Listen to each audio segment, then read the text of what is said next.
Okay, so thank you very much for the introduction and the opportunity to talk about one of my research topics in this lecture. No, wait a second. Yes. So although we are now in the third year of the pandemic and many efforts are taken to end it, the pandemic COVID-19 continues and putting its marks on our lives in many aspects.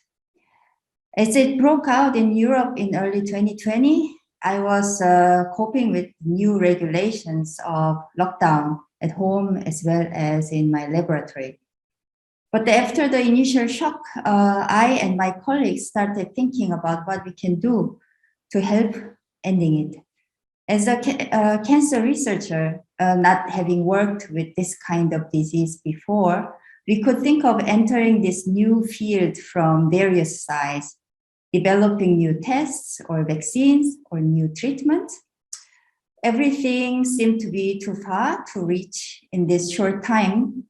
However, when we looked at what's happening in the lung of severe COVID-19 patients, we noticed that some of the symptoms like hyperinflammation and cytokine storm could be related to our research topic until then, which is a cellular stress response. When we looked at the virus infection of airway cells, here these strands of cilia of epithelial cells composing the outermost layer of our nasal airway, covered by small beads SARS-CoV-2 virus, you can easily imagine that this is indeed causing a massive amount of stress to the cells, and the host cells would respond to it. And one such stress response mechanism is called cellular senescence. The word senescence means aging, so cellular senescence means cell aging. We all become old and undergoing organismic aging. And that can be defined as a progressive functional decline and an increase in mortality. With time, our bodies also accumulate old cells.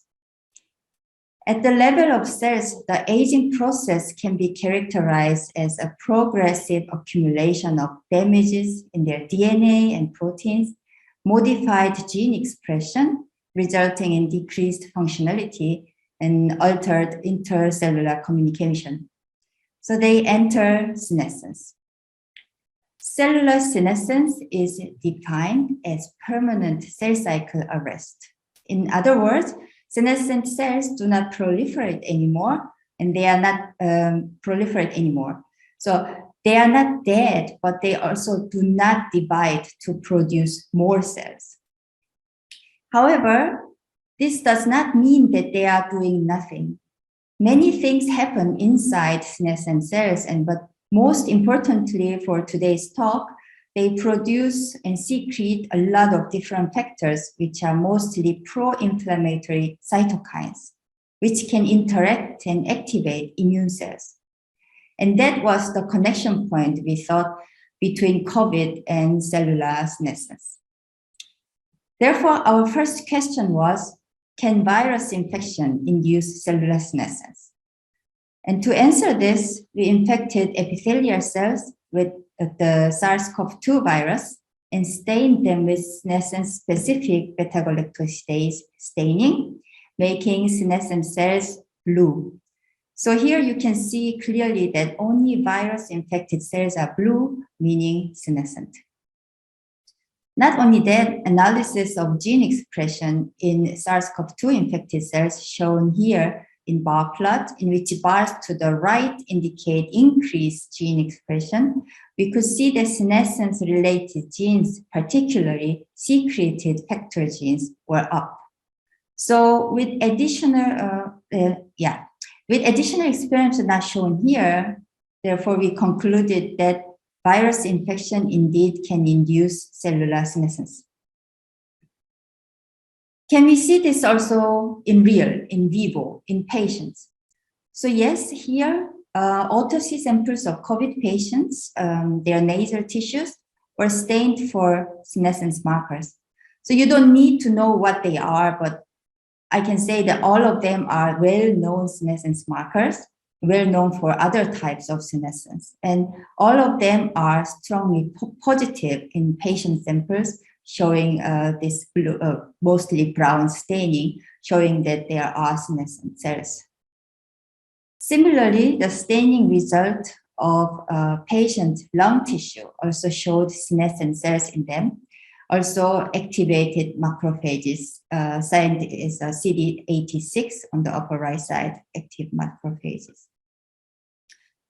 Not only gene activation, but also actual cytokine, these proteins and other senescence-related factors were also detected in the serum of COVID patients, as shown here in this plot, where red squares actually mean like up or higher amount of protein, and blue squares, the more blue it is, it's a lower amount. So what you can see that under the COVID-19, so COVID-19 patient serums have more of those factors compared to the healthy control.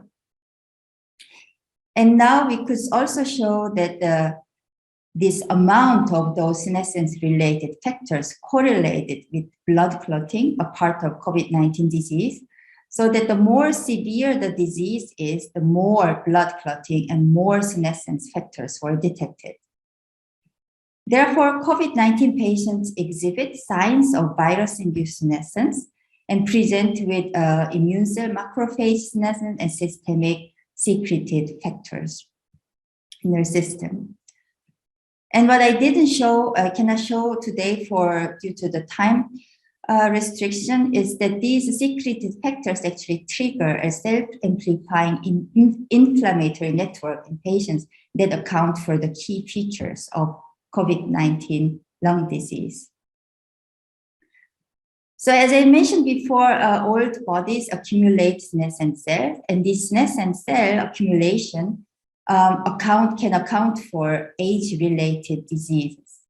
Therefore, a lot of research efforts are focusing on finding, preventing, or removing these senescent cells with anti-aging agents.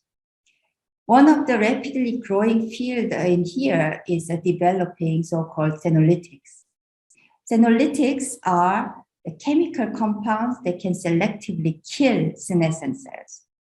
And many newly designed chemicals or repurposed drugs have this property, and only a few of them are shown here with their targets in a cell.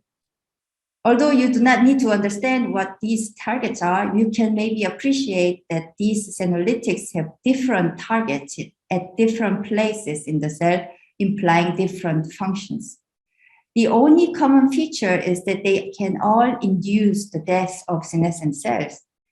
And I'm not showing the data here, but in our study, we could show that some of these target proteins were induced in virus-infected senescent cells, thereby setting up the stage for the use of senolytics against virus infection. Indeed, when we treated SARS-CoV-2 virus-infected nasal epithelial cells with some of those senolytics, the viability of virus-infected cells drastically decreased, while uninfected cells were only mildly affected, showing specific killing by senolytics. Furthermore, we decided to show this in vivo in a hamster model, which can be infected by SARS-CoV-2 virus and develop a COVID-like disease.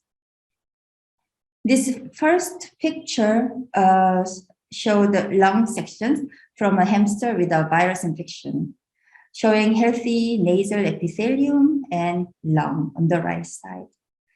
After SARS-CoV-2 infection, both sections show signs of inflammation.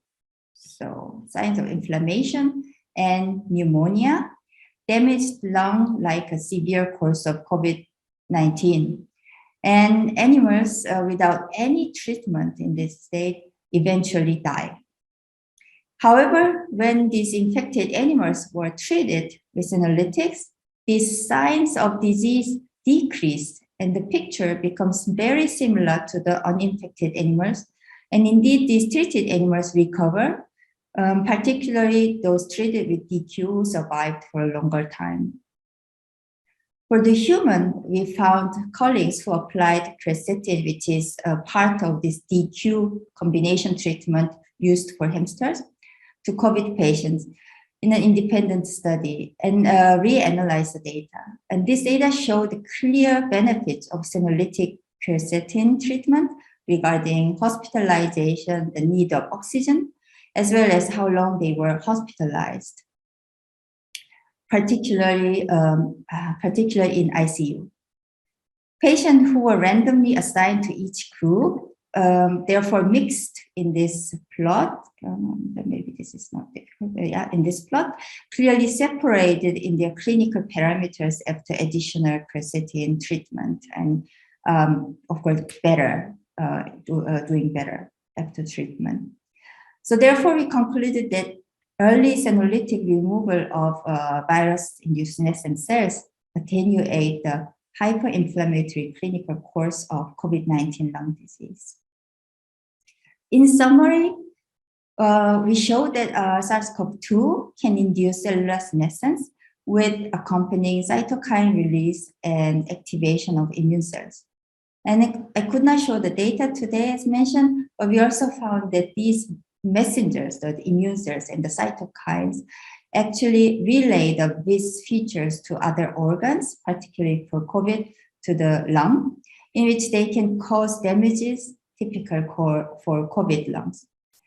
Therefore, we suggest that the COVID-19 is indeed vis-driven, so senescence-driven disease, and selective removal of vis cells by senolytic anti-aging drugs can be an effective treatment for early COVID patients, at least to prevent the severe course of the disease. So now may you also think that this is all came too late, maybe not so relevant anymore, but virus-induced senescence is not restricted to the SARS-CoV-2 virus. And we observed that other viruses can also cause senescence in their host cells. And therefore, senolytic treatment might be an option for other kind of virus-caused diseases. So I will stop here. And I would like to thank all the collaborators who participated in this project. And particularly, biggest part was done by many colleagues in JKU and Kepler University Clinicum. So thank you very much.